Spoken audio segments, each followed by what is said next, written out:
Carly Denora.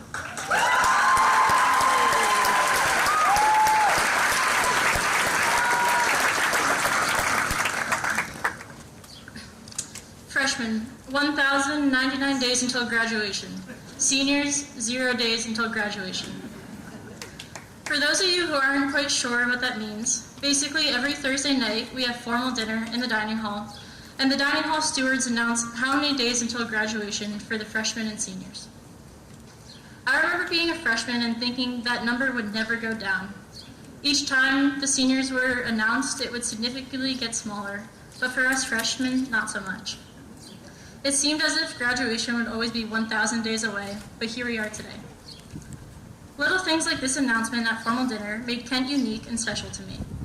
It's like when you have an inside joke with a close friend, except that close friend is actually 600 plus people. Here are some things that are exclusive to our inclusive community. You know you're from Kent when you eat cereal before and after every meal. You know you're from Kent when you're best friends with Apple and Harold in the dining hall. You know you're from Kent when you've seen Scaticoke Mountain on fire. You know you're from Kent when you almost drowned in the ice jam flood of 2018.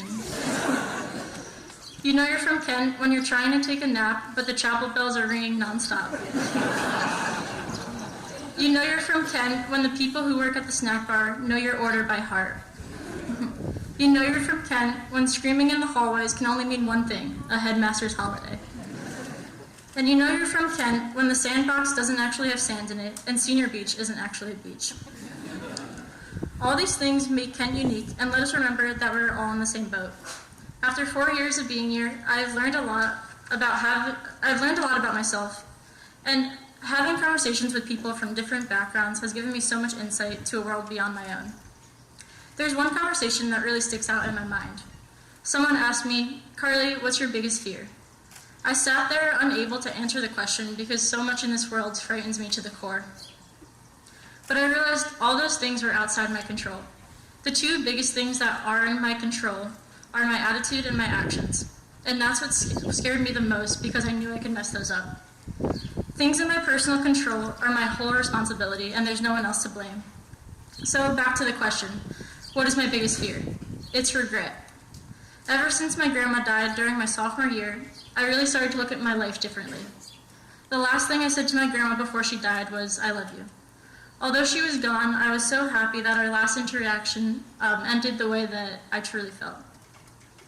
Although there was nothing I regretted, but what if there was? That's what scares me.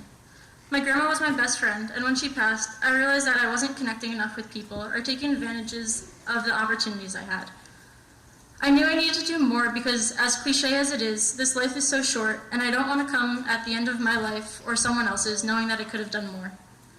So one day I was browsing through YouTube looking at videos of funny vines, R.I.P. Vine, and I came across this channel called The Yes Theory. I immediately clicked on one of their videos and fell in love with their motto. It's seek discomfort. At first I thought to myself, why would anyone purposely seek discomfort? I don't want to be uncomfortable and more awkward than I am regularly. But as I watched more, their message spoke volumes to me. If you were 99 years old and on your deathbed and had the chance to come back and do whatever you wanted, what would you do right now? You see, I learned that at times we leave our comfort zones are the times that we grow up the most. This outlook was so contagious. If I simply just said yes and allowed myself to try new things, who knows what I might discover. The philosophy is not to say yes to everything, but living by the yes theory is saying yes at times where it breaks your daily routine. You never hear someone say, "Oh yeah, I just went skydiving and it was the worst," or, "Oh man, I wish I never took that vacation to Italy." Dad.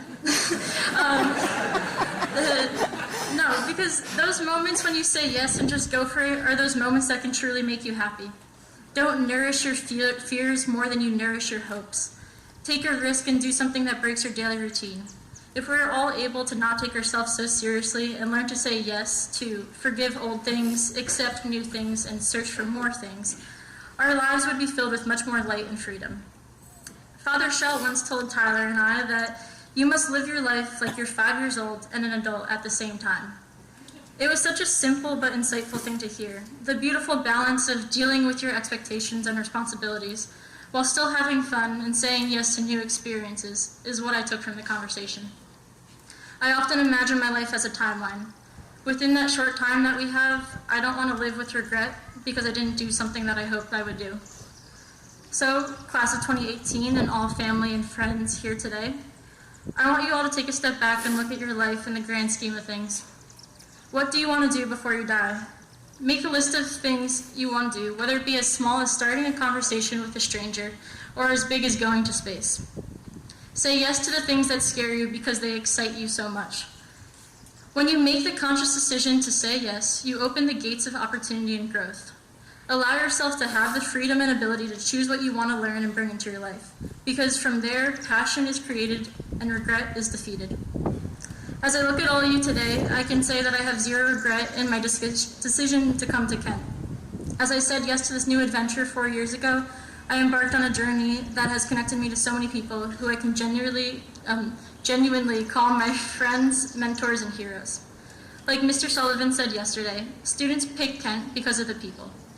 Everyone here has given me more than I can ever repay, and for that I am forever grateful. With just one yes, your whole life can change. Before I close, just a quick PS. My roommate Ashley McDonald and I have been hiding a hamster in our dorm room since February 21st.